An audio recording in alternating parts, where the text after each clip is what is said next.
cool. So we're rolling. Let me give myself a clap because I'll be editing this episode myself. All right, future me, you look great. Kristoff, you look great. Thank you. You look great too. Thank you, thank you. I love the premium. We call it premium diesel. All right. Let me mute my notifications here. Yeah. I don't know. It's not good for branding if you use premium diesel sometimes, but all right. Let me offline. Do not disturb. Great. Okay. So, Kristoff, welcome to the Captain. Blah, blah, blah. Let me start that over. That's See, good. I'm a terrible host. Kristoff, thank you for joining Captain Content's Corner.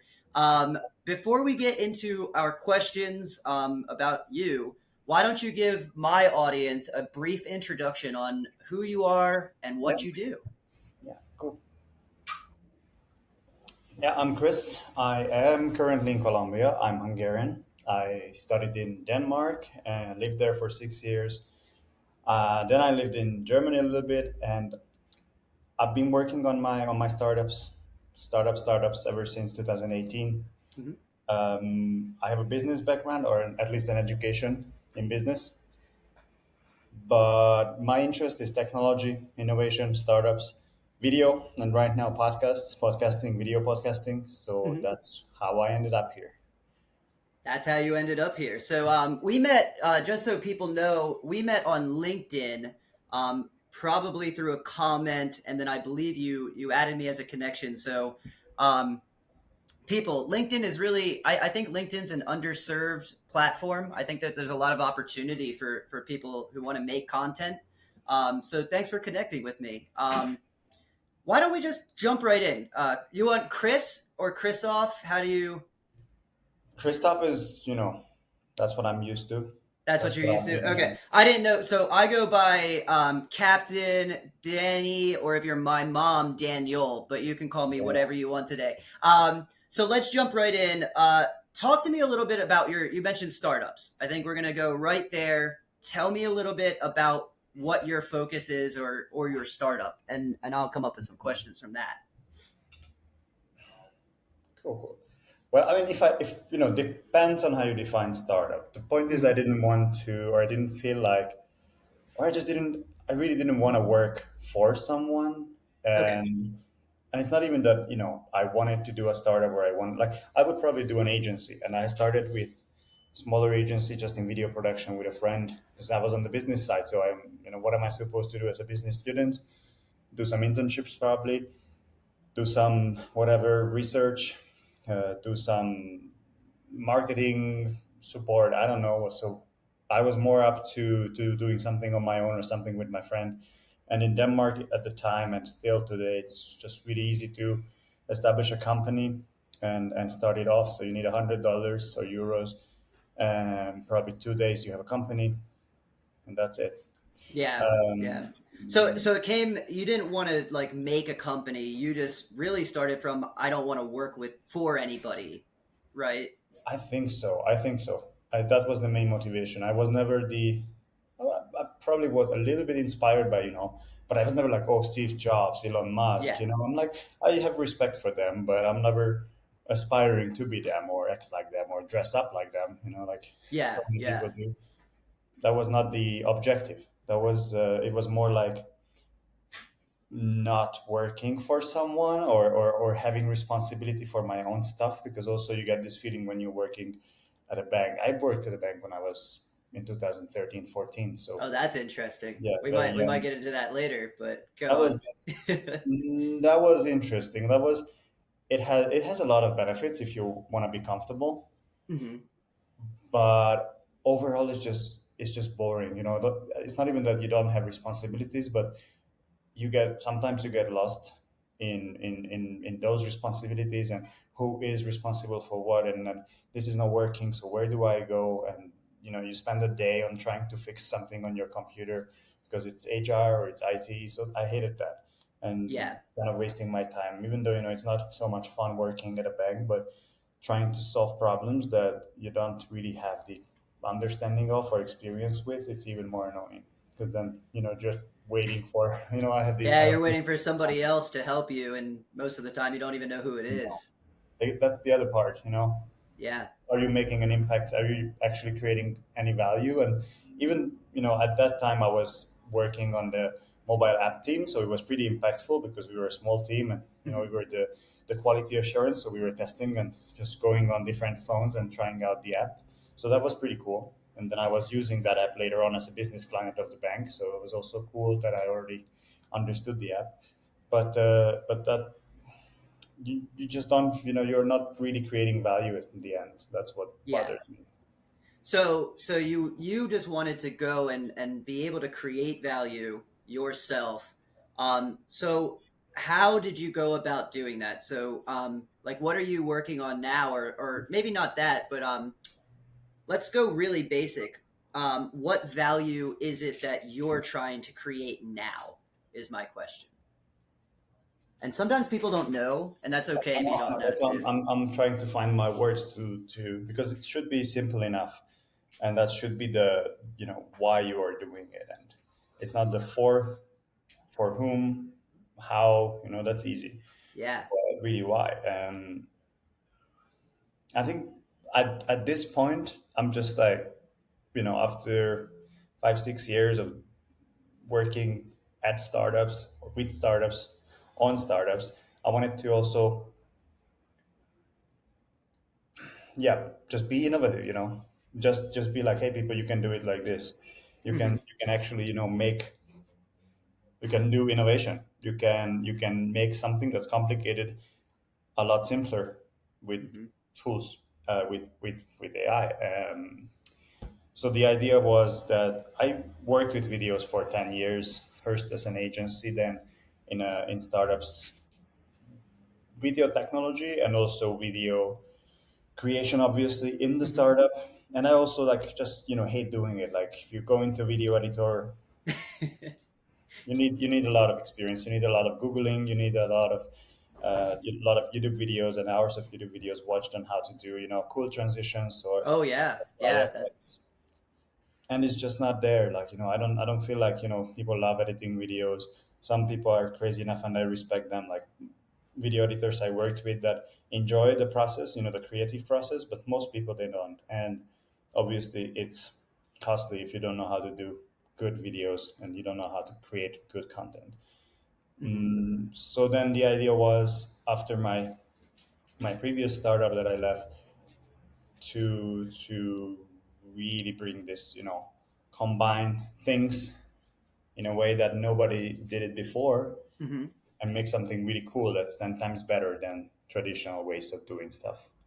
As Yeah. simple as that. And that's where the value is, that you can, do it 10 times easier, and 10 times, maybe 10 times faster, maybe 10 times better.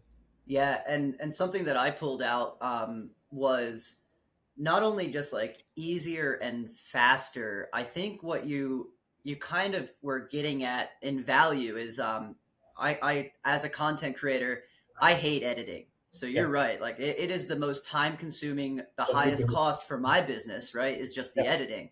yeah, The value for me is not the amount of content I get at.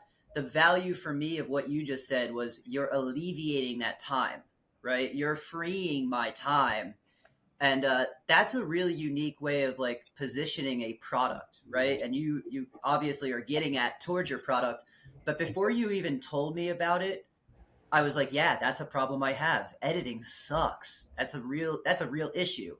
Um, how do you, because we haven't even talked about what you make or what you do. Did you start with video because that's just what you were doing? Like how did you get into video first and then we'll get into technology, or did you come into technology first and get into video? Oh, it was definitely video first. It was definitely Okay. video, on the agency level. Just because I Okay. had a good friend that was working with videos a lot, and he was a good videographer. I Hmm. had nothing to do with videos, so I watched him long hours editing videos. So that's how I learned. Yeah. Um, and then after 3 4 years, that's when I was working on my master's thesis and just came across deepfakes, and I was thinking, that's cool, but building I kind of built it in my head, and computer vision was big at the time in 2018, and then machine learning and AI were just becoming buzzwords. And then Hmm. deepfakes appeared on the summer of 2018. And I went to some friends at the technical university, and we started talking about it, on how to detect deepfakes. And that was Hmm. just a really cool story, and everybody loved it. So we Yeah. started working on that startup, but it was a very good learning experience of learning, what's product fit, where is the need, what's the value, who is your ideal customer. And just because we had a really cool story that's detecting manipulated media, that's also very popular, even more popular today because of the situation in the world, politics Yeah. and wars. Then at that point, we could get into basically all the major German publishing companies and talk to them, talk to the Yeah. forensics department, talk to really interesting people. But then we also understood after probably a year of talking to these people and going to accelerators, getting funding. So also learning how to do a startup really, Hmm. and not just talk about it. Then it was clear that the market was not there. There was no clear customer that would pay for the service, and even the Okay. technology was really hard to make it work good, reasonably well. It wasn't really performing as it should or as we promised. So then we just pivoted, and that's also another thing that you do in startups. Just switch the idea, and we did pivot. Like we turned all the way around and started creating Yeah. these big videos, and that's where we found, the first business and the first real traction with customers. So Hmm. that's really starting with video production, Right. and then going into technology like Hmm. AI, machine learning, building applications, building front end, back end, everything all together. Yeah, and don't you forgot to mention all the business learnings along the way, right? Pitching, getting Oh meetings. yeah, yeah, yeah. Oh yeah. I'm sure, Chris, that we have some future founders listening to this podcast. You mentioned something that I think is key, especially in the past few years, that you mentioned that a lot of companies haven't done, and that's like recognizing there wasn't a customer and pivoting. All right. And I want to commend you on that because that's a very hard thing to do. Can I just ask you for a for somebody who might be a new founder who may have an idea and they're doing all their testing and their research and their prototyping. I know there's not a timeline on it, and I know there's a lot of nuance, but just for a general founder, what are some tips you have on when to keep going versus when to pivot? Are there some maybe key indicators or just some lessons from your situation that could help a founder?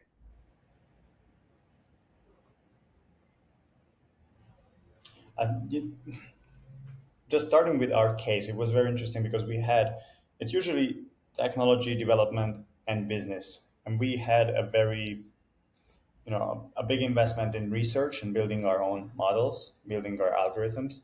So it was very important what we have an eye on everything and the parts are moving all together.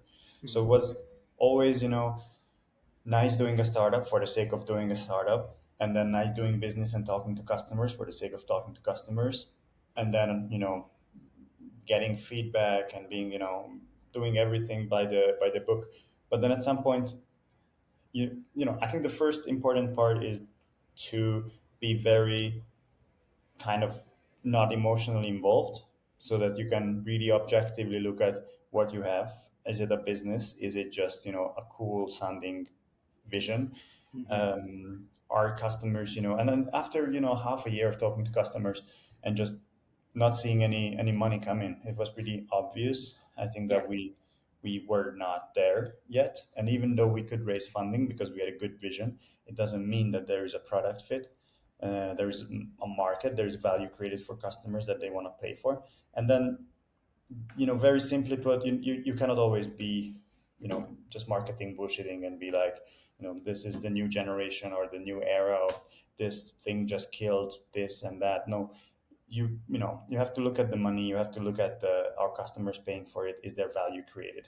And then you can maybe sell the marketing bullshit to some investors and some customers, but in the end you have to realize that, are you creating value? Is there money coming in? Is there, any willingness to pay from the customers?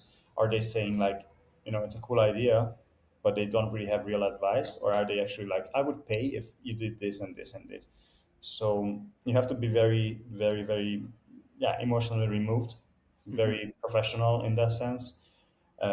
Really talk to investors, talk to other founders, talk to customers, and understand what they are saying, and not just why they are saying it, because they will be nice.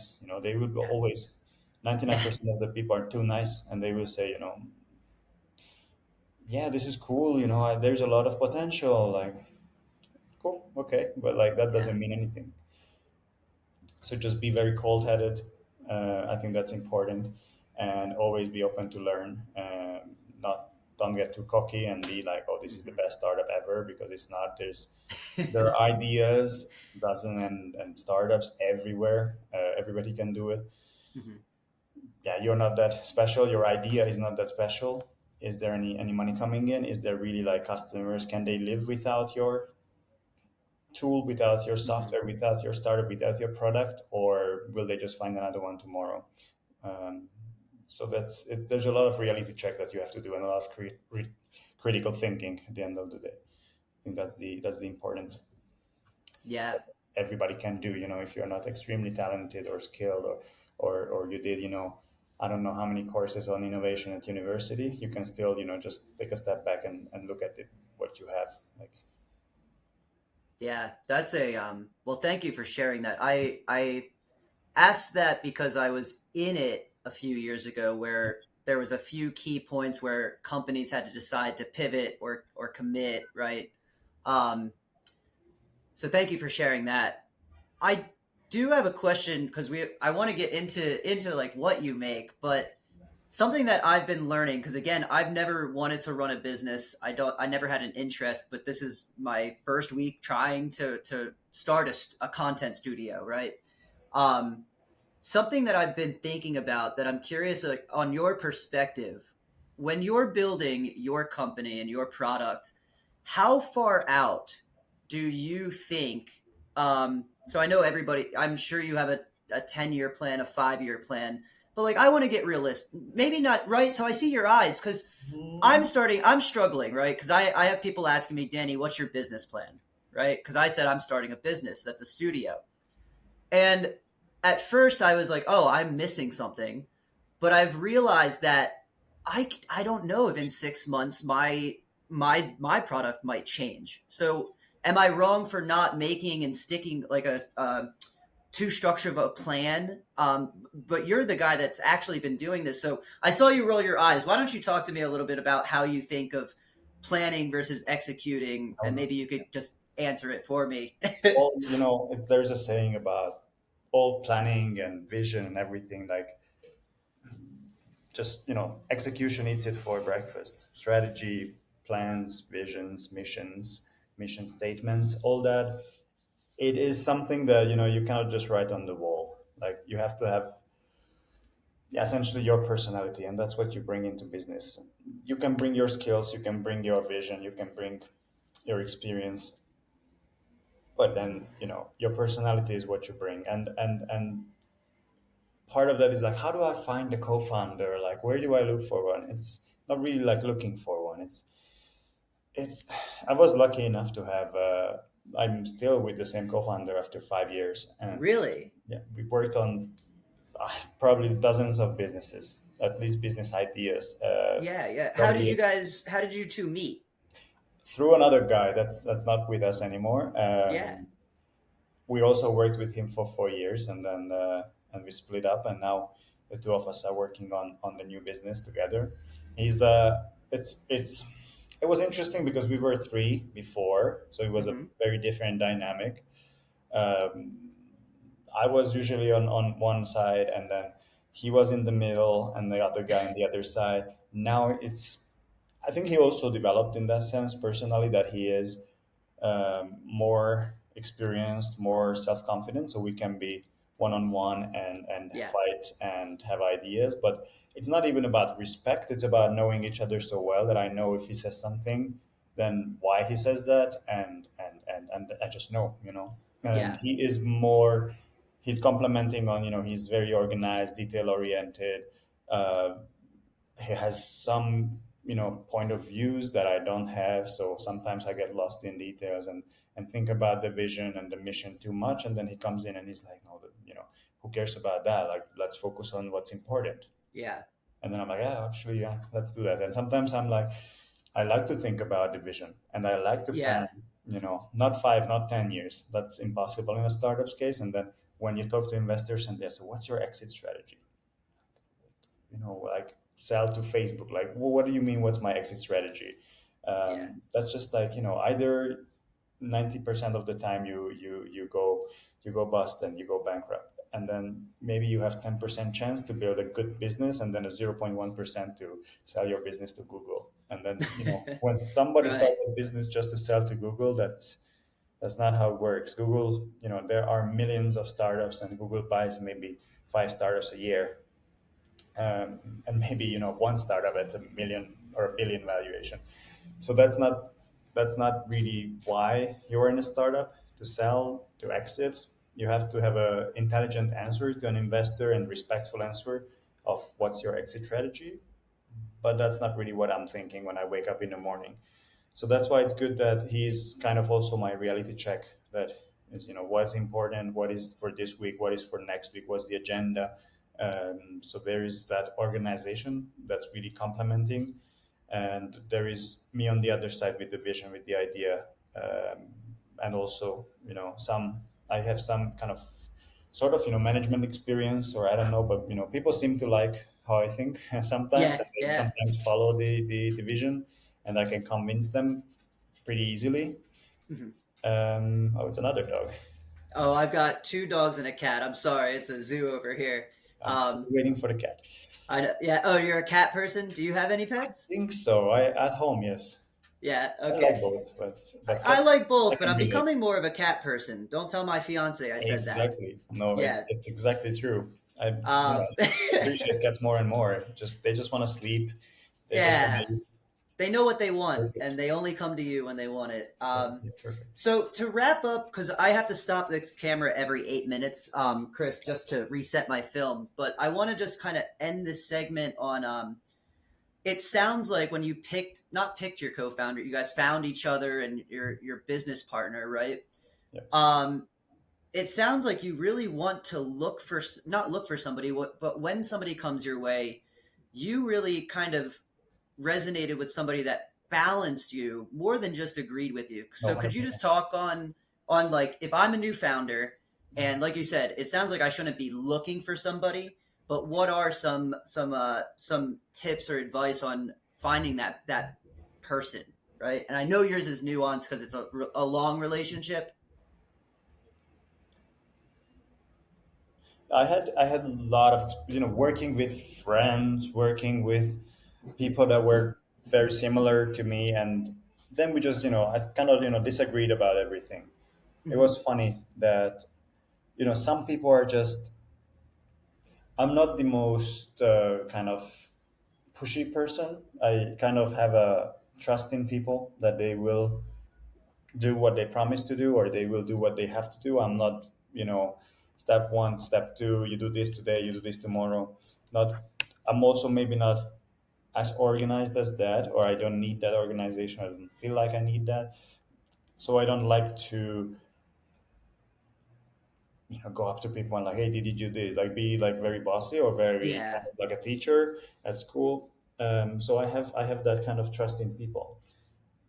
Um, but why am I saying that? So in the end, yeah, it didn't work out with good friends, with friends, with people that were in the same class as me Hmm. in university.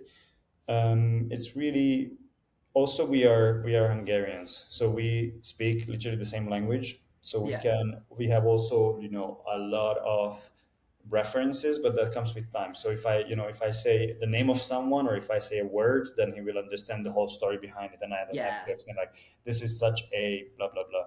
Hmm. It's your And then shorthand. It's your yeah, little so then yeah. he will get, I don't have to go into long explanations. I just say 2 words, and then he knows what I'm referring to, and he had the same experience. So it just makes it a lot easier, and a lot more efficient. So I don't have to use brain power to explain things. So that's kind of like the efficiency that you cannot really get unless you work together for so long. And Hmm. at the beginning, some people are very like lone wolves, like they can they do stuff, they do everything.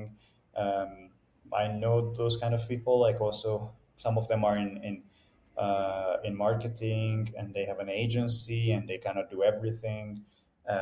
Some of the other people, I actually, they are in startups and they have a founding partner, but they are doing 90% of the work and the heavy Yeah. lifting. Or they are, out there. They are the face of the company. I like to be, more relaxed about it. Also, like I don't want to also expose myself too much or put myself out there. So I'm not going around like I'm the CEO of this. I have my own business and da da da. No, I Yeah. like to understand first, who am I talking to? Like, is it worth my, not even my time, but my energy talking to Yeah. them? Um, and on the other hand, for example, like my co-founder, he's very nice. He has a lot of sisters and brothers, so he is very patient with people. And I'm just like, Uh, why are you even talking to them? So yeah. I like to also like give that responsibility sometimes, that he's gonna discuss with people and take a long time to understand them. I like to. I think I'm more. I don't get too much energy from just discussions. Yeah. If I don't get, I also usually, I don't like to talk about myself or my ideas, or if there is any value that I can bring, then yes, then I'm always happy to provide advice, or people that come to me like with specific questions about whatever topic. Then I'm always very happy, and try to always look for ways to put my ideas into perspective, so I'm not just boring them. So that's also like a different kind of way that we work together, and it works. It works really well. And for a lot of time, we spend a lot of time together, and still we don't have any kind of major differences or arguments. That's also interesting, but I'm also not very argumentative, so it comes from that side. And also this kind of respect, and not even respect, but just understanding each other fully. When somebody is in a bad mood or somebody says something, then what they actually mean. So that's kind of like a marriage, a long time, and you kind of understand what the other person, if they are in a bad mood, or they had a bad day, or they just get triggered or have PTSD about something. Uh, you don't find co-founders. I don't think you go to startup events and find co-founders. I would not look at all the startups in whatever Silicon Valley, on all the classic partners, Google, Airbnb. I think they have their long history, and they probably would have the same opinion that I kind of shared. But also there exist people that are like Mark Zuckerberg, uh, Elon Musk, without any main partner, co-founder. They just do it because they are kind of superhuman in that sense. But they They're just seem they just seem so. built different. Yeah, It just seems built so, but different. they're just different at the end of the day. They have a little Yeah. something different in their brain. There's always definitely different. Let me pause this. You while I'm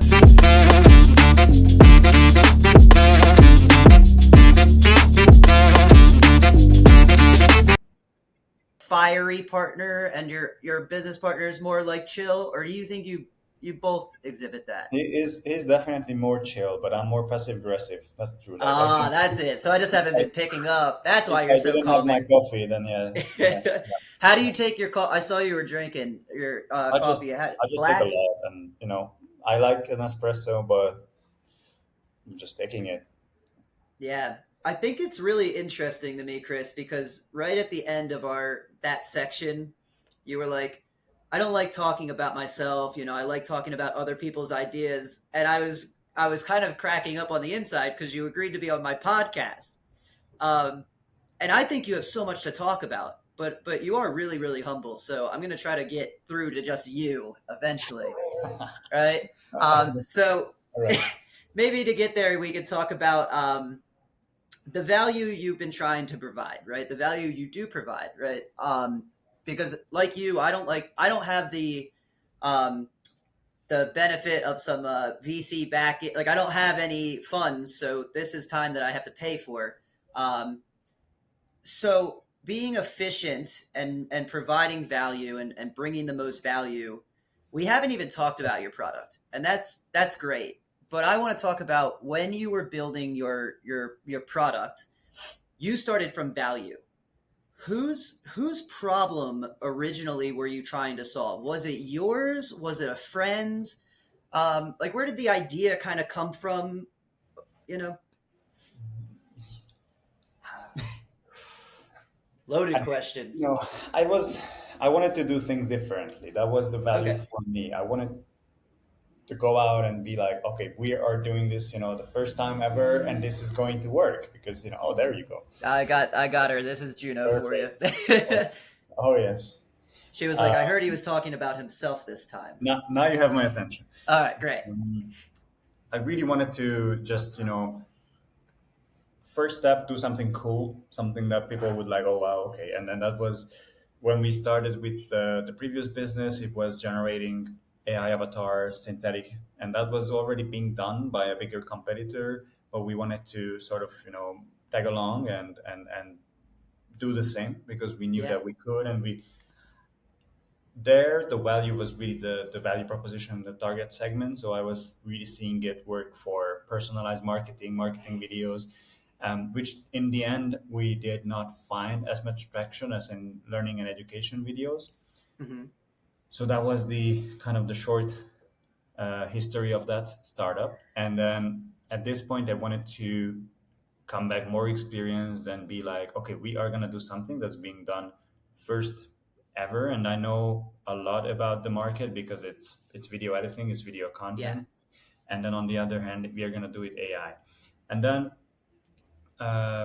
it wasn't even video editing, it was just video generation, because that was really, a runway and some other, companies, they were generating this, really funny looking, like Stable Diffusion, funny looking videos, yeah. people eating pizza or having beer and then just, eating spaghetti, Nicolas Cage, I think. So it just looked really weird. And I was like, no, okay, this is cool, but we can do something better. And then he was like, maybe we don't do another 2-year research project. We just do something that already works. Yeah. So let's go into video editing, and we can actually use a chatbot to give instructions, and it's kind of like talking to a video editor. And I was like, okay, that's perfect because I talk a lot with clients that want video editing to be done. Yeah. So I know, they will come back to me with emails. They will come back with feedback. I know what kind of feedback they will give. So we can make that work for actual, using a large language model, connecting it with programmatic video, building a nice, extremely simple interface, and that will work. That people will like that because it's easy video editing, and there are probably millions of people that hate video editing and want something easier, um, or something at least different. Because right now, all you get for video editing is timelines and dragging and dropping and splitting and trimming. hmm Um, Worst case on a mobile, but best case on Premiere Pro, and you already have 5 years of experience, and you can create something cool. Otherwise, you go to templates, you go to some social media video creator tools, or Canva, and you create a video. And it's not really ideal, but it will do the job, and you will spend probably 2 hours editing some YouTube shorts at the end of the day. So that was when I was like, okay, we can actually do a chatbot.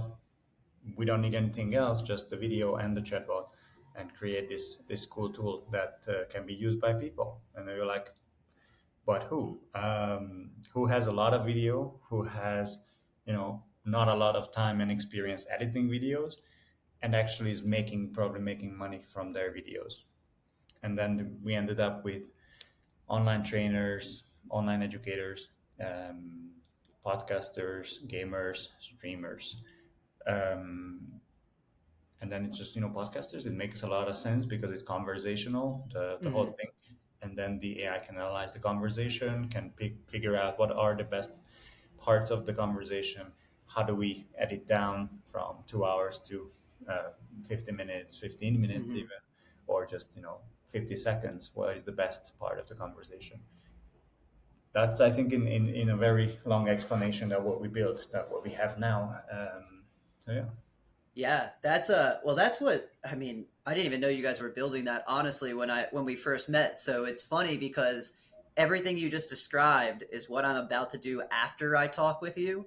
Um, I myself, I don't mind sharing some of my process. I take these 2 hour conversations, I run them through and transcribe, right? And then I'll run them through like Chat GBT because I don't have time to listen back to everything we talked about. Right. But the hard part for me, and this might be some free feedback for you, the Yeah. hard part for me, Chris, is what you just said, pulling out the nuggets of information. I can cut it. I know how to snip and snip and upload. Yeah. I can't listen to 2 hours of what we talked about and pull everything of value. So I waste a lot of content potentially on some of Exactly. the nuggets you're dropping. So it sounds like you started like at a really good root problem, and you ended up talking to me by accident, right? Yeah, I mean, you popped up, and then I was like, okay, he's doing podcasts. He looks interesting. Let me check what he's up to. And you had a like a provoking comment. I was like, okay, Oh yeah, we kind yep. of share the same view, or at least we like to kind of challenge people the same way because it's LinkedIn. Everybody is in everybody's asses and just like running around with brown noses. I like to be sometimes, like everything is not amazing, everything is not great, and this is not the best, this is not the most powerful ever. But it seems like everybody's posting. Like maybe that's why I think TikTok has, and we can talk about that. Like TikTok is Yeah, more interesting, and I've never been a fan, but in the last couple of months, I've been looking into it and how the algorithm works, how the videos are doing, and it just started with the cringe dances, and now it's really bringing value to people, and that's real value. That's I think and I got excited there, like not LinkedIn, like this is the Chat GPT killer or Chat GPT just right. How many killers can you have in one oh my month, god, right? Everybody would be dead if we were all it's killers. it's a blood, it's blood flow like everywhere in LinkedIn. So you like TikTok? You actually think TikTok right now is more interesting than LinkedIn? 100. Oh, I'm think LinkedIn I mean, never I was. agree with you. Yeah. LinkedIn never was interesting. Yeah. It's like on the one hand, you have a CV on LinkedIn, and on the other hand, you just have praising everyone and being Yep. eco-friendly and environmentally conscious and innovating on every side, and everything is the best and everything is the greatest that ever been. And just it's not like corporate people praising corporate people, and especially not for startups. I don't think LinkedIn is the right platform to find it customers on the one hand, or Hmm. really real feedback. Maybe that's why I like how people are actually, I think, more real on Instagram, commenting on stuff. Yeah. That's Instagram's brutal. Have you? Do you use Reddit at all? No, I never got Reddit's a into Reddit scare. or Reddit Twitter. is a Okay, terrifying place, but yeah, Reddit has it's some of the really most die-hard. Yeah, you they'll don't tell you your have a product is face there. shit. The forum, you don't have a face. You can say whatever. Yeah, exactly. That pseudonymity, right? Like the being able to hide behind a maybe it's the profile. Yeah, TikTok though, I want to touch on because I agree with you, Chris. I go on LinkedIn. I've been treating my LinkedIn now more like my old Twitter because Twitter is boring now, in my opinion. So I just started roasting people on LinkedIn to try to bring some spice. yeah, Stop the scroll. Um, exactly. but when I'm trying to learn something, like when I'm actually trying to learn a new editing technique or a business practice, I'm going to TikTok and searching, how to start my LLC because I know in 30 seconds you're going Oh, to yeah. tell me how to do it and I don't have to watch a long YouTube video, right? That's the other thing. Yeah, that's what I'm not into scrolling so much on TikTok. Right. I'm not also into searching a lot on TikTok. I'm more on the other side, like researching TikTok. You The know, it, algorithm you mentioned, right? Like yeah, how it works. that's fascinating. Like it's not like I'm gonna figure out how it works, but I really like how it works. And you Yeah. don't, you don't, you don't have the same kind of circle. Like like Instagram and I don't even know Facebook, that you have, the old schoolmates posting their babies, classic Facebook, Yeah. or on Instagram it's either ladies in bikinis or cats or monkeys and stuff like that. And then you go and TikTok knows you to some extent. So there is your friends that you follow and they follow you and you'll see their videos. But on the other hand, as you enter the app, you will discover, that's kind of like the way to discover new stuff today. I think Yeah. that's what it is, and that you cannot do in other platforms. And on for example, on Instagram, you can see a lot of memes, a lot of funny videos, a lot of these kind of street interview style videos, funny, sometimes sexist jokes. And then you Yeah. go on TikTok and you actually, as you say, how do I set up my LLC? And there will be somebody explaining that. How do I do my taxes? Food hacks, travel hacks, business hacks, startup hacks. That's the kind of content that's, it might be too much to say that it provides value, but it at least doesn't just provide like, oh, this is a cute cat, or this is a Yeah. It's funny not a joke, distraction. or You a know, it funny might be a TikTok. productive, might be And a then at productive. the end, yeah, you have like, you go back like, oh, actually, I saw that video on TikTok. Like, there's this guy doing that, and then maybe you go on their YouTube, or maybe you actually go to the website they are referring to, and then you read up on it. So there is that part, and maybe that's why TikTok is also not as addictive for me, at least, than and as I feel like LinkedIn is, or no, LinkedIn too, but Instagram even more. Um, because it's sometimes I have to use my brain when I'm looking at those videos, and I get the startup videos, I get the fun fact videos, I get the pictures that you've never seen before videos, or carousels. So it's very interesting, and I'm very kind of fascinated about TikTok right now and what are the opportunities, because I think this is the next or already the most, the platform with most potential. But I think you cannot ignore TikTok, and a lot of people are scared and a lot of people are like looking down at it, but that's an opportunity. And now I would be like, oh, this is something nobody knows, and put it on TikTok, but it is how I feel. I think there is a lot of room on TikTok, and then there is a lot of opportunity, and that's the best return on your value. Like, people can actually discover you, and if people, TikTok will transcribe the video. TikTok will understand, like, okay, this video I will show to these people.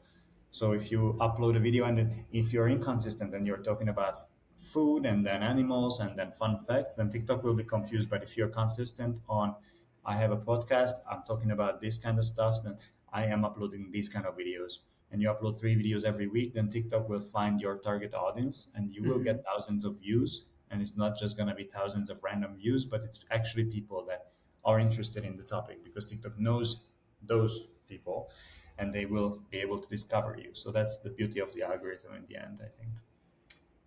That was so elegantly put. I wish more people would listen to. If you post consistently the same thing, it won't be confusing in the algorithm. You're absolutely You have to right. teach. You have to teach the algorithm. Yeah. Yeah, you have to teach the algorithm. Yeah. See, guys, you're hearing it from somebody who like studies it. You have to teach the algorithm, and it's. I think a lot of people work for the algorithm, right? So that's why I think why LinkedIn looks the way it does, is because I know how now I can exploit the LinkedIn algorithm, right? Like I've realized that because I'm, in a certain percentage of my influence in my network, I can teach you how to find this too. If you've never found your like ranking in your industry on LinkedIn, um, I learned that because of my ranking, I could throw my weight into some posts, right? And that's why you saw my post, because I knew if I snap at somebody and because of my ranking, I could like get into my ideal audience, right?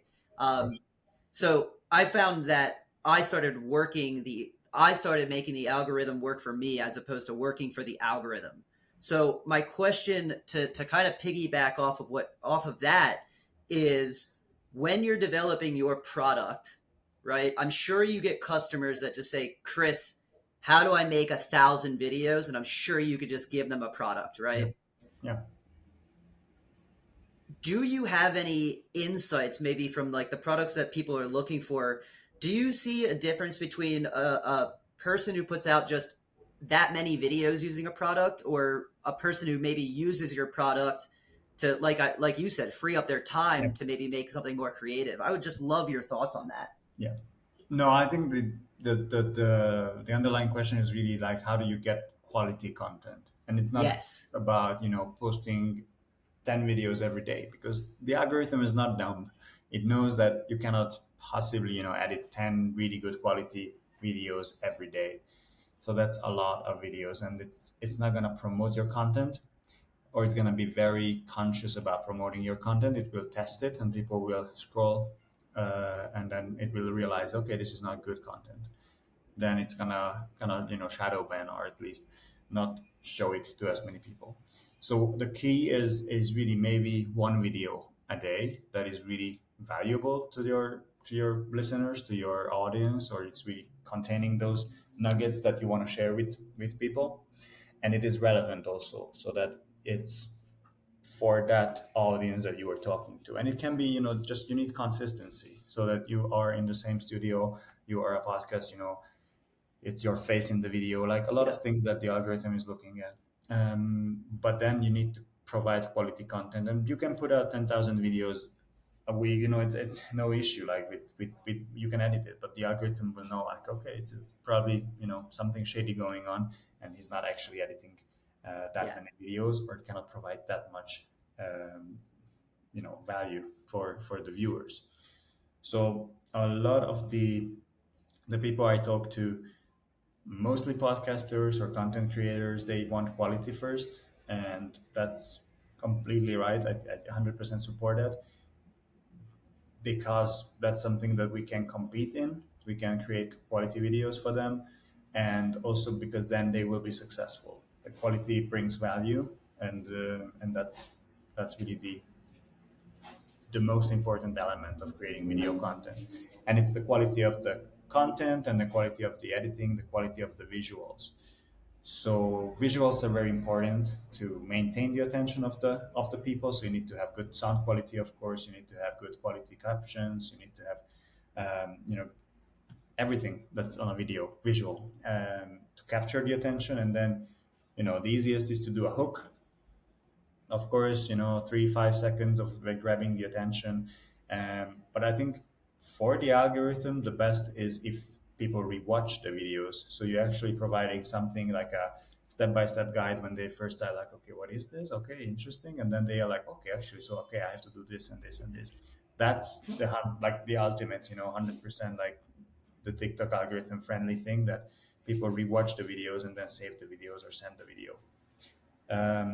So if you can, you don't, also people think you need to dance on TikTok, or you need to do videos that are 15 seconds. No, you can do 1 minute, 2 minutes of video content. And if it's providing value, or it's telling a story and people will enjoy it, then they will watch it, and the algorithm will promote it for you for free. So I don't support people coming to me and saying I need 10 videos a day. I would say you need one good video every day, and that's what we are building the AI for. That you can find, if you do 2 3 podcast sessions a week, then we will be able to pull out the best parts, and then enhance the video so that it actually looks even better. It grabs more attention, Yeah. and people will watch and rewatch the video, Mhm. hopefully. Yeah, and something I don't know, Chris, if you guys have considered, just because I've used a few AI clipping tools, I like to explore different products. Something that I've found may be an opportunity, because you're the first person I've talked to that might listen to some creator input. Something that that, like you said, I'm not looking for 10 clips a day, because as a creator, I understand the value of providing, substantial content, right? There's substance in that piece of content. Something that I don't know if you've thought about the potential of like spinning though is the ability to respond to a comment with a video. Have you seen this on like Instagram? Something that I've thought about to help like content creators like realize that if they post one video a day, if they spent another hour just responding to comments, like 90% of the other time, they would grow probably a lot faster. right? Do you see opportunity perhaps in like, hey, maybe you post one time a day using this our software, but then you use our product to then just pull out answers for comments using video. Like, has that been something that has somebody mentioned to you before? It is definitely, a TikTok thing that a lot of people are doing. And I think Mm-hmm. it works for two reasons. One is that TikTok algorithm sees that you care about the comments, you're actively engaging and you're responding within 24 hours. And it's like, okay, he is here. He has an audience and he will provide value for the audience because this is something that they care about.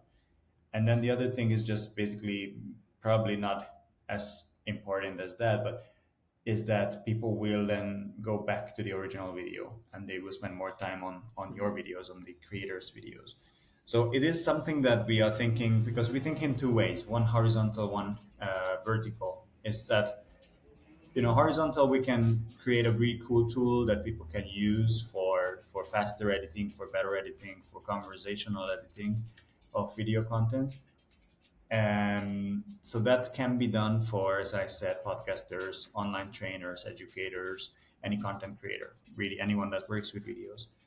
And then on the other hand, we can do something that's kind of for the segment of podcasters, so that we go from the very beginning of, even, including, um, you know, taking the recorded video or even recording natively, but that's probably not going to happen. Yeah.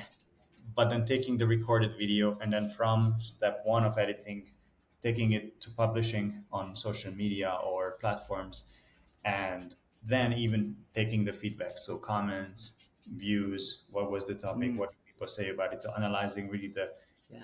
the TikTok data and then giving them insights based on that.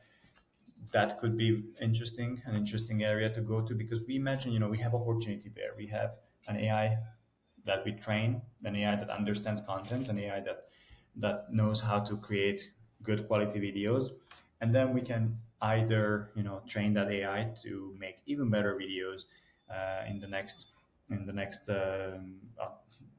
editing the next video, giving insights, giving advice to the creator, Mm, coming back with, hey, this music worked well last time, or this topic performed really well, or this length of video was actually, working well for you. You got a lot of comments, or you started with a question last time. How about, we lift out a question for this video too?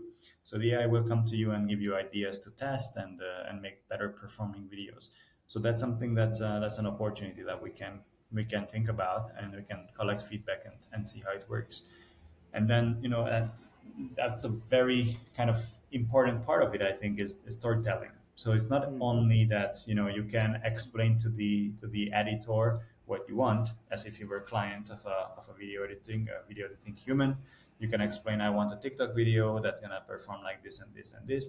And then it takes best practices and has a knowledge base, like, okay, like a video editor, but better, to be like, okay, this is how you do it actually. Step one, step two, step three, and then we have a TikTok video ready for you. Do you want me to do five other one like this? Okay, perfect, done. Here you go. So that's one. But then you know, several other layers that we can develop is the marketing advisory, kind of, getting feedback, understanding the algorithm, understanding the statistics, then helping with the storytelling, um, kind of passively, because maybe you already recorded a video, and then mm, be like, so this is the story arch, this is how you should build this is this 20-second segment that, you can combine with this other 30-second segment at the end of the video, and then it will give a full story. mm-hmm. Or, even taking it as far as, next time maybe you should record the video like this and this and this, or these topics would be interesting for your audience. So going really, really far, and really being not only a video editor, but a marketing advisor, social media expert, and really an overall, you know, kind of an assistant that knows about, everything about everything. So not a passive knowledge base, or not a passive video editor, but actively being involved in content creation, content production. That may be the vision. It's still up for, a discussion, which areas we will concentrate on, and which will be Yeah. the first step to build a valuable product for podcasters in this case, storytellers, and that will also help our algorithm to learn about podcasters. How do they talk? How do they edit videos? What kind of content Hmm. works well for them, for for specific topics or for specific podcasters? How do we make the best out of it? Um, and the algorithm will learn, because podcasters in general, they are people that can talk, that can explain, that can ask the AI, like, can you please edit it like this and this and this. Yeah. So maybe, somebody doing fitness videos and just doing workouts, they might not be able to explain it as clearly as a podcaster. So we will Mhm. actually learn also a lot about the segment and the people that use us. That's awesome. Let me pause real quick Yeah. because I'm gonna roll right through. This is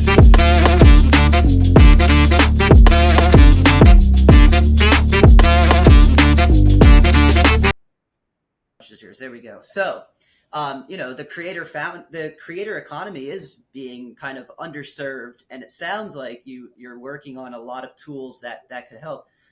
Um, with your with what you just described to me, with the potential of feedback, right? I think feedback and collaboration are two crucial parts of my process that maybe people miss out on, because I'm editing by myself and I'm running it through clipping, right?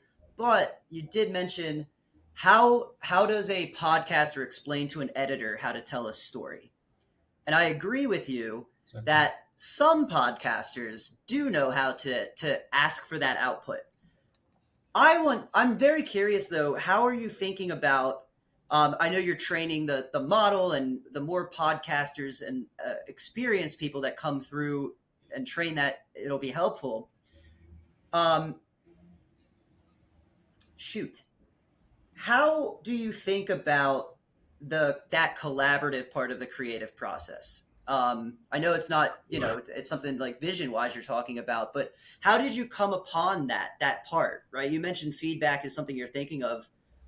Where did that idea come from? Let's just start simple. One thing that was very obvious that you mentioned before is the finding the best parts, finding the nuggets. Sometimes it's not obvious. Sometimes you get lost. Sometimes you are like, oh, I like this, flow of thinking, and that might be, a 3-minute segment, and you're not sure how to shorten it or how to really lift out the most kind of exciting part that would lead people to actually listen to the full podcast or subscribe to you. So that's kind of like the obvious part of it. But then the other one is, how do you connect the dots and how do you build the full story out of it? Like it's always hard to just cut out parts and take away parts, because you were there. If you're the video editor, you don't want to make the mistake of cutting out parts of the video, and then it's even harder because you're just the video editor. You are not a storyteller. Even you're a professional video editor. You Hmm. can maybe edit amazing drone footage, but if you're editing I think it's a bit more, it's harder. There's a lot more details, and you are working with several some companies, podcasters. Then you need to understand their brand. You need to understand their kind of vision. How do they like the podcast? How do they like to talk? How do they like to present themselves? And that's really hard for just start to work with an agency. It's easy, like start editing videos. It's easy, like you need to be a storyteller, you need to be a visual artist, you need to be a video editor, you need to be social media expert to create the ultimate video. And then I think the first step that we can help with is really picking out the best parts with AI, finding out like, okay, this is a comprehensive, this is a story, this is 1 minute of good content. They are talking about interesting things, coming up with new ideas, inspiring people, and it's a whole story. It's not just it has a beginning, it has an end, and you can cut that kind of out and lift it out and put it on social media and show it to your audience. That's kind of like the first step where we can help, I think, with AI and bring it to people. And as you said, you're already kind of transcribing. It's always text based. It's always, there is a story that you can use um, to kind of take out the pieces. So I think it's a natural first step that we can work with. Then, later on, I think there is the idea of I think podcasts are still too long sometimes. You know, Yeah. they just go on like it's Joe Rogan, and people are like, oh, but like Gen Z, they don't have attention span, and then they will listen to Joe Rogan for 3 hours. Yeah, okay. Then, I still think a lot of the long tail kind of podcasters that are not Joe Rogans, they could find their audience if their podcasts were, like TED Talks. That's kind of scientifically proven that, for Yes. 20 minutes is like 20 minutes, like 20 minute episodes of sitcoms, 20-minute TED Talks. That's kind of like the sweet spot, I think, where you can provide enough value, enough information in a time frame that people will watch it from the beginning to the end in one sitting, and they will get the idea, and they will actually remember the idea and not get lost in details. So that's kind of like the this kind of length of inspiring stories, and that's kind of how I think about you know podcasts are a little bit different because they are audio based, so you can be driving or walking. It's a little bit different, but video podcasts, you don't have a lot of choices. Like you have to sit down somewhere and watch it. So maybe there it can be helpful to have the video in 15 minutes, 20 minutes, cut up into one sequence where you discuss one topic, and then people will go to the next one when they have the next. They are maybe having lunch and watching a video the next time, because that's I think where most people just go on YouTube or Netflix and watch a video, having Yeah. dinner, having lunch, maybe on the metro, you know maybe on the airplane. So that's how I think about that's kind of there's kind of this mix up, people uploading 2 hour long videos on YouTube. And they expect it to go viral, right? That's not gonna But work. that's not how it works. It'll No, never work. yeah, no Joe Yeah. Rogans, no. No, I wish I was. I mean, not Joe Rogan, but I wish I had as much reach as him to get that. But you're absolutely right. I think you did hit the nail on the head, Chris. Like the reason why I chose the podcast format was because, like you said, I can get as an expert in quote storyteller. I know I have the ability of taking this hour and a half conversation and cutting out the value. People haven't seen it yet, but I am only going to be posting the 20-minute version of our conversation on YouTube because I know that's the easiest way to grow an audience, right? They want the 20-minute Kristoff Oh highlights. yeah. Um, Yeah. so I'm completely with you. I think, though, there is an opportunity because, like you said, everybody's just copying Joe Rogan, right? Oh, go for 2 hours, post it, and it'll work. Where people like me who have no audience and no influence yet do know, hey, I don't need Chris's AI to give me a million clips, but if Chris's software can give me one clip a day that I can trust is going to be jam packed full of value, I'm good with posting a 1 minute TikTok if I can trust that that TikTok will be engaging. So I love where your head's at with like using podcasts, but I do think there's an opportunity, right? Like I'm curious when you're and I don't want to get under the hood on I don't know how any of the learning works anyway, but the more podcasts that you put through, right? Helps train the models. My question is, how does it without going into detail, how does it delineate who it should be learning from versus who is it just kind of trying to replicate? If that's a fair question to even ask, of course. So you mean the creator or? So if say I'm using an app where Yeah, I upload our podcast into the app, yeah. and my 2 hours is me copying Joe Rogan word for word, right? Okay.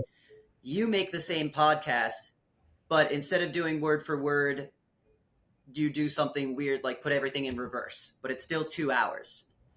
Now I know the AI, this is an oversimplification, it's going to say, well, Chris's is in reverse. That's gibberish. But how does it know the difference between my model and Joe Rogan's? Because Joe's will yield results, but if I just copy Joe, right, is it going to reteach that model? Like, yeah, two people have now done it, so that must be the way to do it. And if I can help clarify the question, I can. Yeah, it's tricky. I know Um, it's probably super complex. So like I'm asking as a content creator, that's yeah, all. like the AI is it's really a black box. Like how do you? It's I hate. I mean, I'm not. When you talk about AI, it's really intelligence. It's really it's an interesting word. So artificial is another interesting word. So when you talk about it, I think it makes more sense to call it like machine learning. Okay. That's very simply explaining it is that you are teaching patterns, like an algorithm, and then it knows later on how to execute based on the patterns that it sees. That's very simply put. It Yeah. sees a picture of a cat, and it knows, okay, this is this.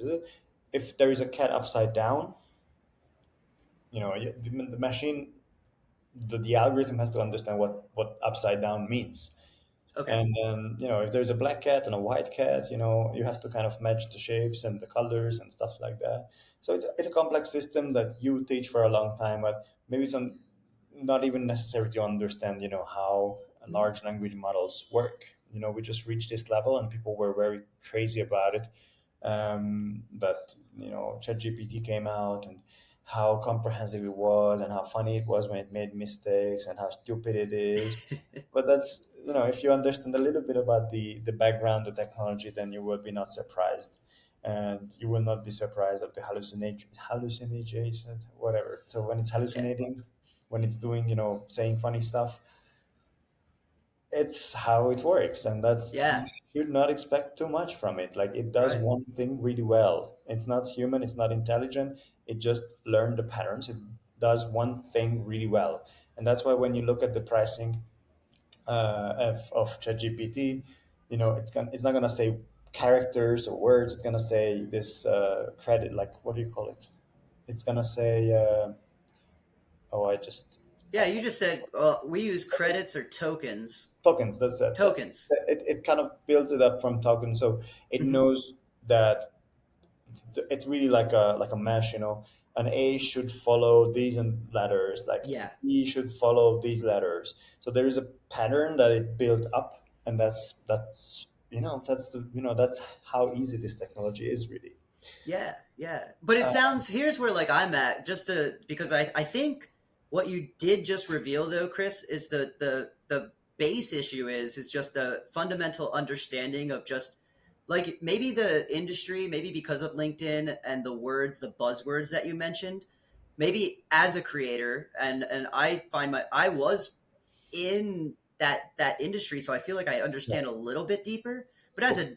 as an everyman, as an average Joe content creator, I Yeah, think because of all the buzzwords and going around, like I think a lot of people don't know the difference between AI learning model, right, machine learning. Um, do you think that is kind of causing some of the confusion maybe when you're working with like people like me because I'm thinking I'm buying an AI program and you're just hey no it just recognizes patterns to give you the highest probability of success, right? yeah. No, the usability is really the question. It's like you can do a lot of stuff, with AI, a lot of cool stuff. Um, but is it the right AI tool for you? Is it the right? It's a software at the end of the day. You're not gonna Mm-hmm. use Excel for writing stories. You're gonna use Word, and you're not gonna use PowerPoint presentation for creating videos. And that's kind of how I feel, about video creators right now. Like there is something missing. Like Premiere Pro, you can create amazing videos in Premiere Pro if you have 5 years of experience and an Yeah. infinite amount of time. But if you want to create one TikTok video every day and you're a podcaster and your job is to sit down with people and talk for 2 hours and then look for people and then promote yourself, like you're a one-man show, and then we can help you. Like then this Mm-hmm. AI is for you, and we are not gonna target transportation companies with this AI because then they will have a logistics AI that will help them. So people will, it's I'm not expecting that people will be all technology experts and will use critical thinking when this hype is going around and they want to sit on the train and they want to be the person on LinkedIn posting about how ChatGPT just killed Microsoft. Oh, that's fair enough. You Yeah. know you can do that, but when you make rational decisions and you're looking for, what is the best AI and not just using AI for the sake of AI, like we see the drop and the churn rate in all the AI startups and AI companies right now. Yeah. Because it's cool. It's like, oh wow, I can do that. Like AI can do that. That's amazing. Like, yeah, but is that something you do every day? Is that going to provide value for you? Is there money coming in at the end of the day from that activity, or is it just cool and it's just a hype? So that's we don't. I also didn't want to make that mistake, and that's why I didn't start the company earlier this year, because then you would just get lost in the noise, and then that's a Hmm. whole new topic on analyzing those businesses based on the startup mindset and from an investor's perspective. Like, is it investable that they use an API, they build a specific AI algorithm that they target at lawyers, doctors, content creators, whatever. That's not an investable business at the end of the Yeah. day. You can have millions of revenue.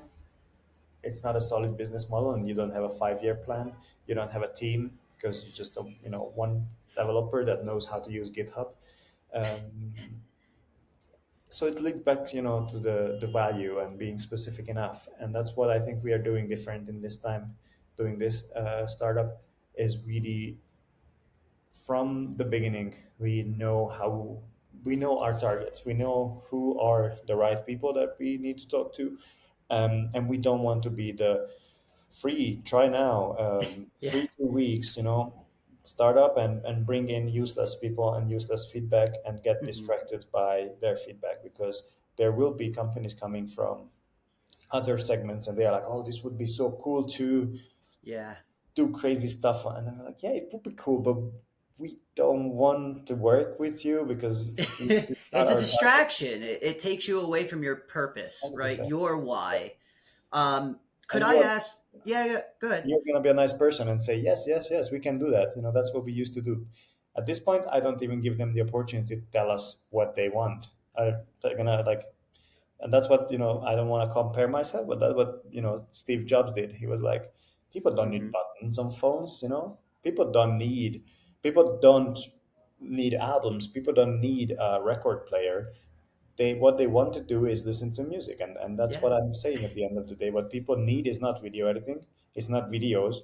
What they need is people to engage with them and follow Hmm. them and listen to them, to share ideas, share stories. That's what you want. You don't want videos, you want attention, you want engagement from people. Yeah, I never heard what I wanted said back to me. That was incredible. That was exactly. I've never been able to formulate what I was trying to do as a potential customer. So that was beautifully said. I want to ask you, Chris, because you brought up there's lots of potential distractions, but you're really focusing down. Is there something, and I'm sure there's a lot of magic that makes that focus work, but is there something that is driving you? Like what is that thing that's driving you maybe right now to help you keep that focus? So as a new founder myself, what is something that you're doing that allows you to keep that laser focus and not get distracted?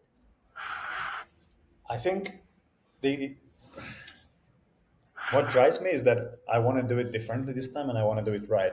I don't want Yeah. to I don't want to get 1,000 people to try the app. I don't want to get even 100. If 25, 30 people that are qualified, that are experienced, come there and tell me their feedback and what Hmm. will provide value for them that they will exchange money for, as easy as that, then I'm happy. And I don't want to show off big numbers also to investors. And that's one idea. When you start raising money for your company and you have $1,000 revenue, then investors will be calculating based on that. They will right away be like, oh, it's 1,000. So the value of the company, or so you next month, you have to grow this much.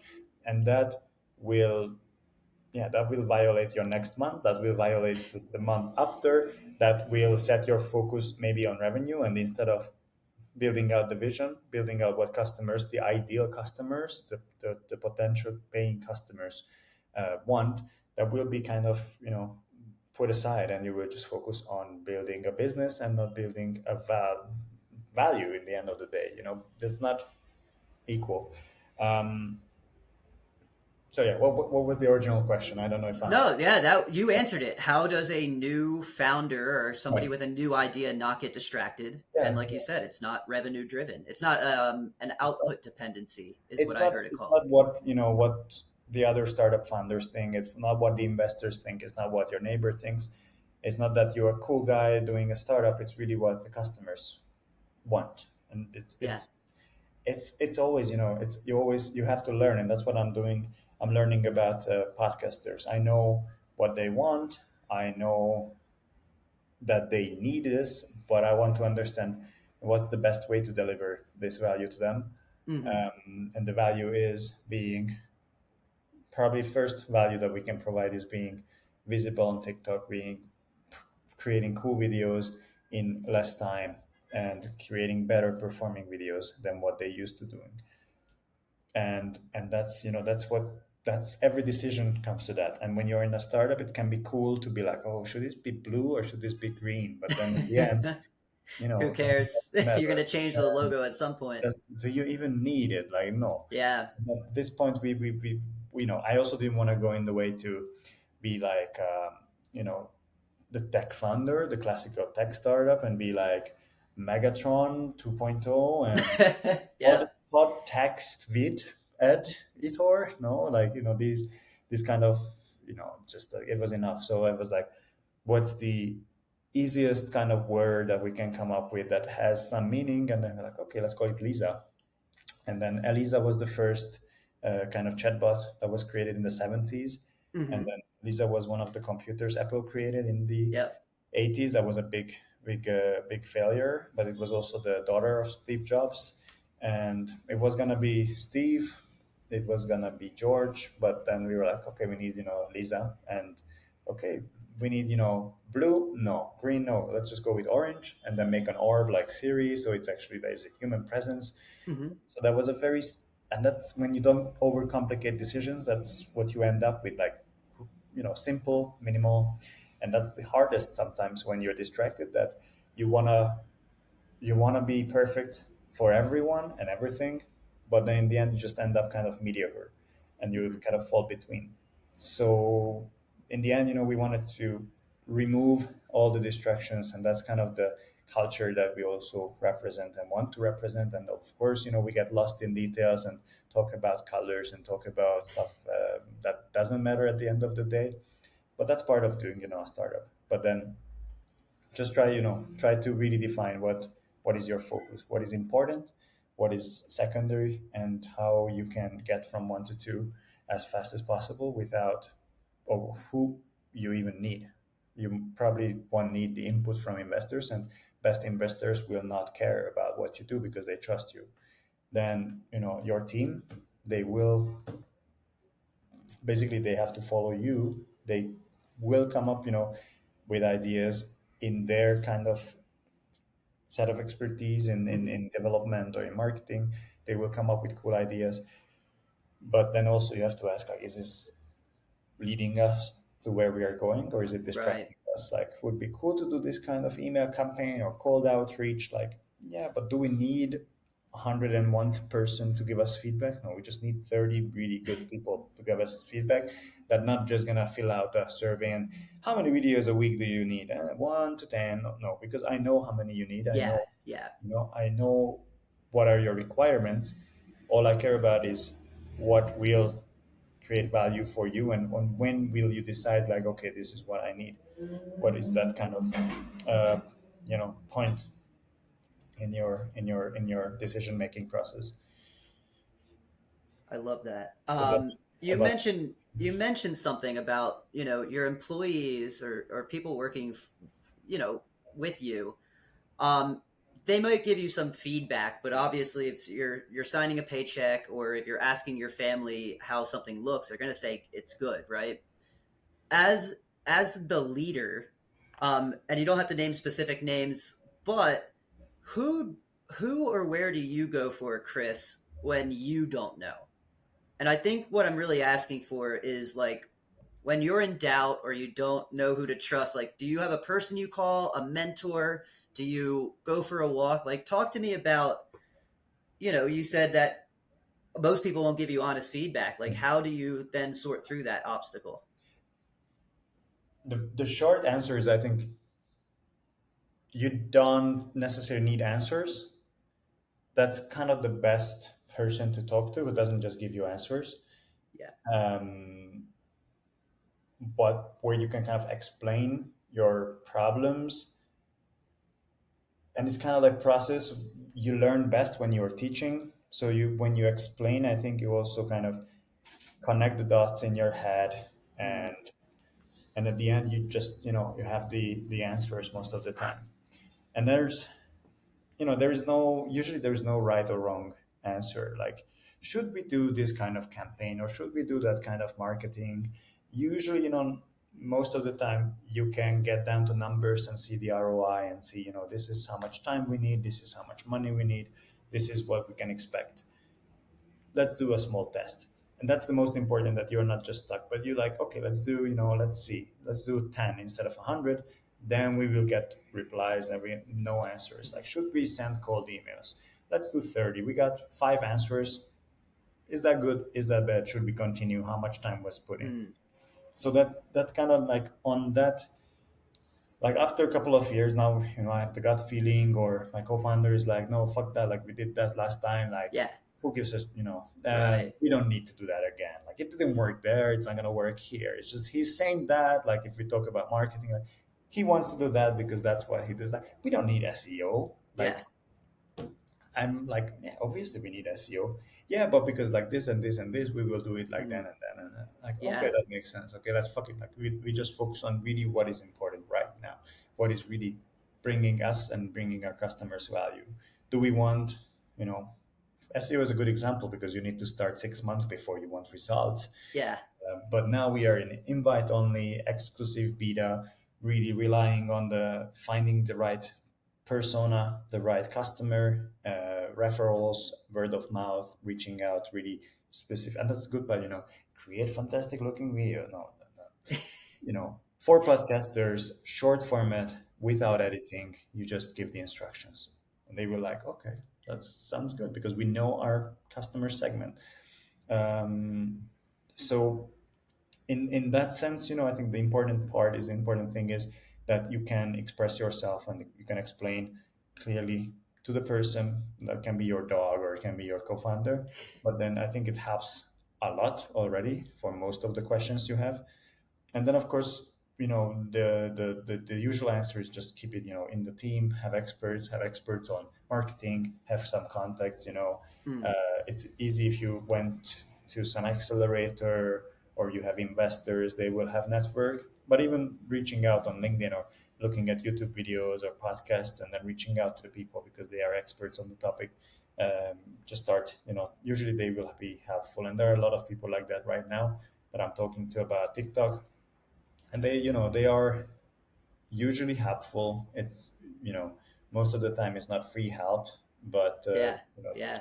you have to be respectful. But I have a couple of people that have been mentors along the way, just because we can talk openly, we can discuss stuff, and it's not necessarily like I have questions, but sometimes if I have some doubts or I need some safe space to brainstorm and discuss, I already know what they will answer, but it's Yeah. just nice to hear it from them. So take an hour every month to catch up with them, to talk to them. Can be other founders, other startuppers, can be just people that been there and done that already, and they will be just also it's funny to see how it's I have friends from with all kinds of cultural backgrounds, Yeah. so they will have different perspectives and different views and different mentalities, but they lead startups, they led startups, they build, they are working as a consultant, they are working as an investor. So it will always be interesting to hear their opinions, but it's very rare that I get surprised by their replies or Yeah. answers. Yeah. It's because you're too damn smart. It's because you're so smart with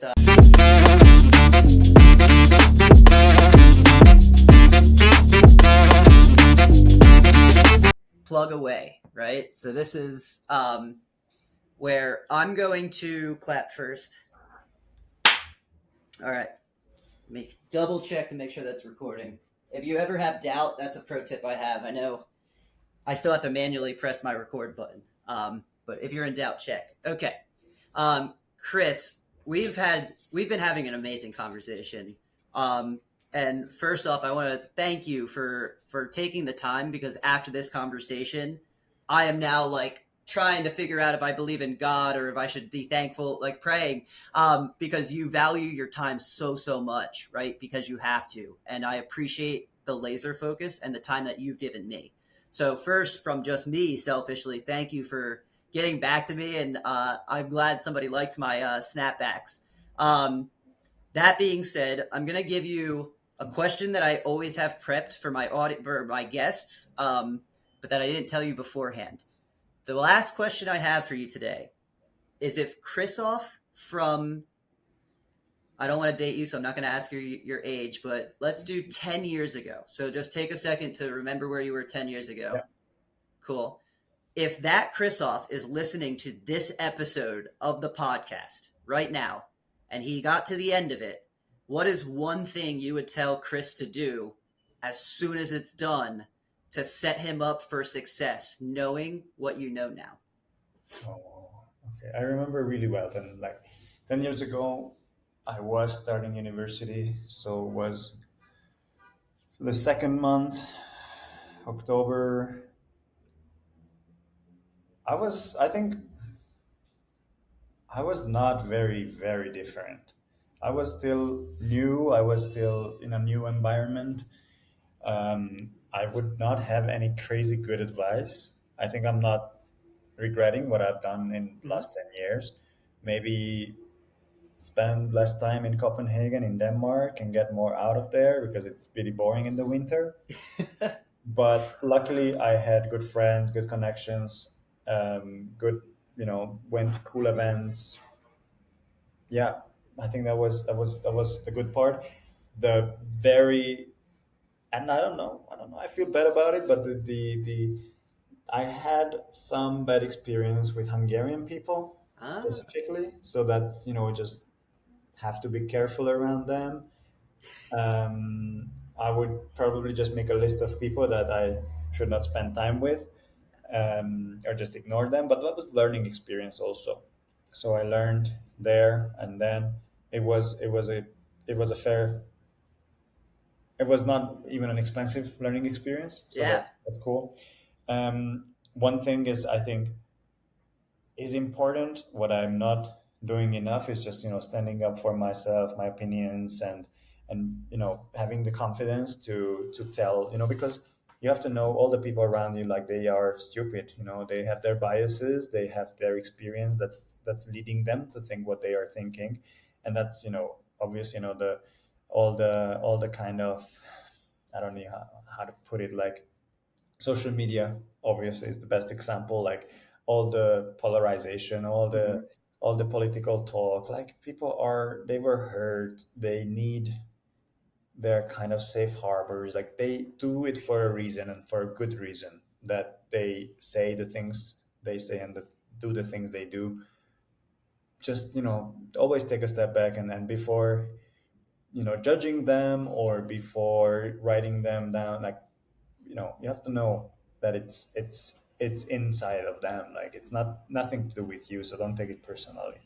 And and that's I think that's an important lesson that I don't really and didn't need to learn, or I didn't need to exercise so much. I think it was always like kind of I had a good childhood. I had good education. It was like really given to me. But some other people, they didn't have that. So it's just you have to keep in mind and always think twice and think, like critical thinking. I think that's something that is not they say financial education, sexual education, and I think there should be like critical thinking and Mm-hmm. thinking education, like biases and how do you think about things, and that's why I like behavioral marketing, which is surprisingly a new field, still. Like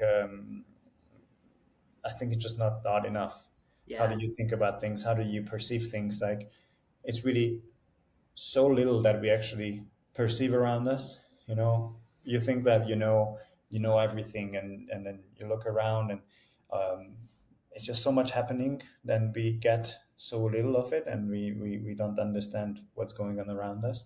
So just also accepting that, and being comfortable where you are, and understanding that it's not always about you, and just take it easy and take it chill. I think that's also important.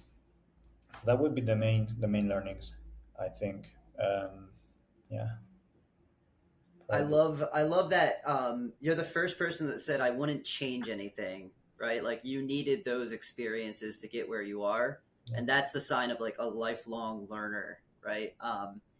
So I really do appreciate that answer. Before I get you to plug, is there any questions you have for me, or a question that I could answer maybe to help you, Lisa, the company? I'll give you a minute to throw it back my way. No, I want to start with I misspelled my name. That's the first thing. I'm missing. On the screen recording, you misspelled it. Yeah, I always use the LinkedIn profile, so when I do my spelling, I will use your LinkedIn. perfect. Um, no, I mean, you mentioned that you're new to this sort of. Hmm. So what is maybe your kind of like short story there? Like Yeah, what is yeah. it you would Hmm. your Uh, like you mentioned a little bit, like what are your challenges, what are the problems now, and yeah, yeah. So great, great. So real short story. I've been making content for over 15 years. I was on YouTube in middle school, so 2009, 2010. Um, I started from just making videos for fun, eventually monetized it. My whole career has been in content production now. And on Friday, I got fired for my second time in 1 year, right? I worked for tech startups. I've worked for, I was the content director, but obviously, as the economy tanks, creative gets laid off. So I got laid off on Friday of last week. What's today's date? Yeah. So 7 days ago, and I started my own LLC since then. So my goal is to create the number one creator-led content studio on the East Coast of America. So yeah, creator-led content studio? Okay. yes. So that's something that was a hole in the market from where my perspective was a content studio that somebody who started as just a YouTuber runs, because a lot of YouTubers don't have that business sense.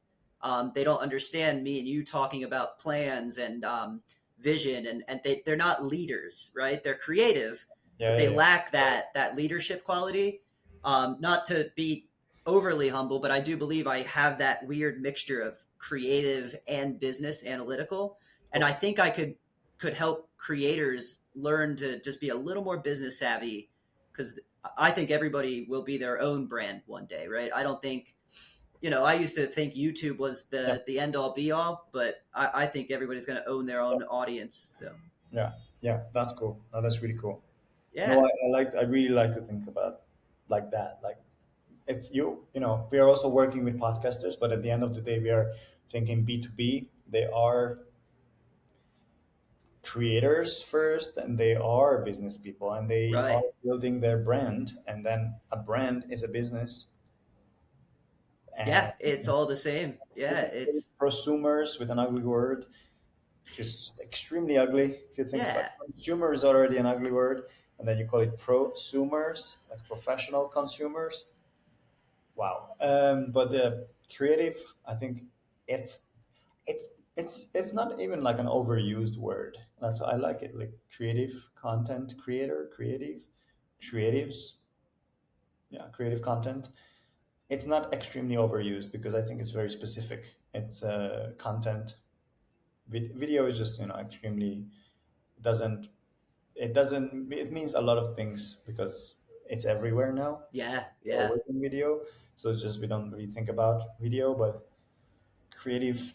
But I think the new kind of the trend that I see and that I like to see is the podcasting, which is yeah, also an extremely ugly word. So just video podcasting, and iPod and cast, like casting, like that's also podcast is not like an old profession. So that's very interesting that you can have these talk shows on your own, but in the end.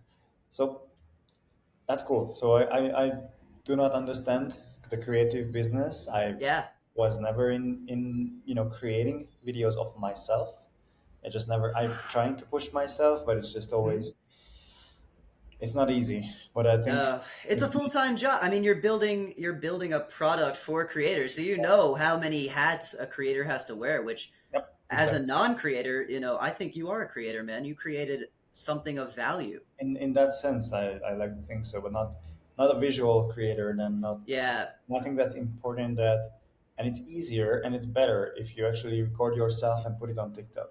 So I want to Mhm. get there. I want to get out there and be. I like.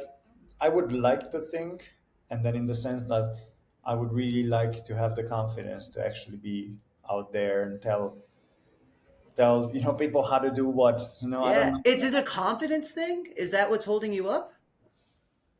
I just I I know you're busy. You don't have time either, I'm sure. But is it a confidence thing? in the sense that I don't have time. It's just it's hard to find the right time because in the mornings I'm always Ah. I look sleepy. In the evenings I look sleepy, and in the middle of the day I'm always busy or doing something, and then just always have an excuse like no, my hair is Hmm. not good, my eyes are not good. Yeah, but you look great now. And what I'm going to probably do is send you a whole folder of footage that you can start your Perfect. TikTok with anyway. We can check out like how Lisa would handle that, and maybe that's the other part of it. Like Yeah, I yeah. don't want to go back to editing on Premiere Pro, and I also don't have the experience. No, no. I think, yeah, like you said, Premiere, like my mission with my content studio is to get creators doing what they're trying to do, and that's tell their story. Perfect, So awesome. my goal is to hold their hands along the way until they achieve their success. Perfect. But it's Perfect. not about me. Let's we'll definitely talk after the podcast. But with our last bit of time here, Chris, what I would love to do, and if you're still listening, thank you guys so much for listening. Again, Chris is about to list, and you can list anything: your mom, your dad, your company. I want you, Kristoff, to if we get 1 million listeners on this one day, let's just nail out where they can find you, your company. Yeah, let's just start listing where to follow you. I'm not on Twitter, at least the X. I'm not that active, and I don't think I will be. So still probably LinkedIn will be the LinkedIn. best. Yeah, yeah. You will see my name. If It'll if be in the show notes too. So Kristoff's LinkedIn will be in the show notes. any feedback, Do you want any viewers to go to a platform, a website, a company page? I know you're building, so is it just you for now? yeah. No, we have a team. We have a small team, but it would be best if you connect with me on in email or LinkedIn, and then I'll give access to anyone that wanna give a try to Lisa and see how it works. We are in closed beta. We have about 25 people just testing and giving us feedback. So if the viewers they think they have some feedback, some questions, or they would benefit from using Lisa, then I would be happy to have a chat. LinkedIn probably is the best. I will reply to the messages there. Yeah. All right. So, chat, you heard it here. Follow Chris on his LinkedIn. It's going to be in the show notes. I promise everything's linked. I do it perfectly because ChatGPT helps me. Um, and if you think that you would benefit from the what we've been talking about, telling a better story, pulling highlights from your long form content, or if you think you can help Chris with feedback, hit him up on LinkedIn. Let him get in touch, and I will also Kristoff, do you want me to also include your email directly in the show notes? Because I can do that too. The company All right. email. Great. Perfect. So I'm going to put the company email in the show notes too. Yeah. Kristoff, thank you again, man. Seriously, like you are an intellectual well of information, man. And I mean it. Like I talk to a lot of people where I'm like, man, I'm the dumbest guy in the room.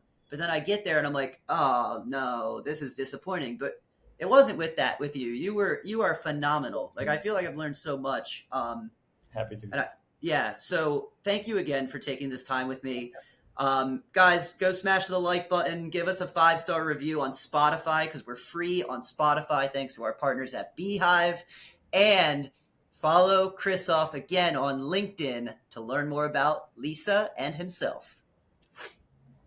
All right, so we're out. Kristoff, man.